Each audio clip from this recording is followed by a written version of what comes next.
ito ang ating ingredients. Siyempre, kailangan ng magic sarap. Ayan, garlic powder at siyempre gatas at paminta. Ayan yung aking mga ingredients para mala Jollibee at sobrang sarap nito. Walang sinabi dito yung Jollibee sa sobrang sarap ng recipe ko. Siyempre, sa sarili kong version to mga kasuwi. At try nyo ito, lagay natin ng yan, gatas, imamarinate natin siya. Pinaka the best na marinate kung gusto nyo, 2 hours. Pero sa akin kasi, since nga, ginagawa ko, 3 hours ko na minamarinate tapos niluto siya.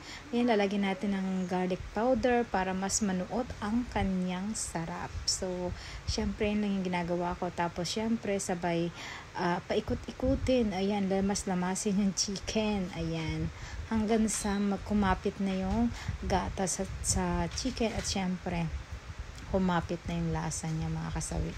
Favorite to kasi ng mga bata kaya lagi ko itong niluluto sa kanila yung fried chicken na ganito yung syempre magic sarap, mamagikin na talaga natin yung sarap.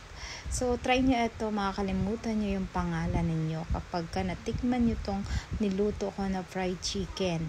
At syempre kapag once na nalutuan nyo ang mga asawa nyo, mga anak ninyo, naku po, baka makakalimutan na nila ang kanilang pangalan.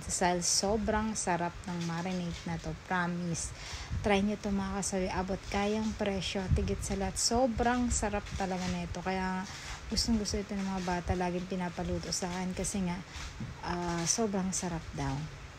At syempre, ito na mga kasawi, inarinate ko na nga siya. So kapag after 3 hours, ito lulutuin na natin. So, ganyan lang yung pagmamarinate ng chicken mga kasawi. Alam nyo ba, sobrang lutong ng balat neto. Yung matatakam ka talaga kapag kinain mo. Amoy pa lang talaga. Grabe yung sarap. Ulam na. So, ayan na nga, na-marinate na natin mga kasawi. Eto, nag-init na nga ako ng ating kawali para lang makapagluto na tayo ng fried chicken dahil papasok na aking mga anakis. Kailangan ay makakain na sila ng bongga. So, syempre, normal naman, pinapainit natin yung mantika. Sobrang mainit. Tapos, ilalagay na natin yung chicken sa mantika. Yan. O, kung mapapansin nyo mga kasi, diba, sobrang sarap niya, no? Yan. Grabe. Hindi ko nga lang napicturan yung pagkain nila kasi nga, nahiya daw sila. So, ayun na mga kasawi. Ayan. Kumukulo-kulo na. After na, eto na siya. Yan. O, diba? Brown na brown. Ganyan kapag niluto nyo yung fried chicken nyo na may marinade talaga sa gatas. Kahit ini-brand ng gatas, okay lang, walang problema. Basta kung ano lang yung gusto nyo, option nyo yan. Depende yan sa inyo. Basta sa akin kasi ito yung aking version. So, yan mga kasi, ang sarap. Mas masarap pa ito sa mga asawa ninyo. Charing! Joke lang mga kasawi, syempre. Syempre, yan, nagustuhan ng mga anak ko. Salamat. At yan lang yung aking tips na mala Jollibee.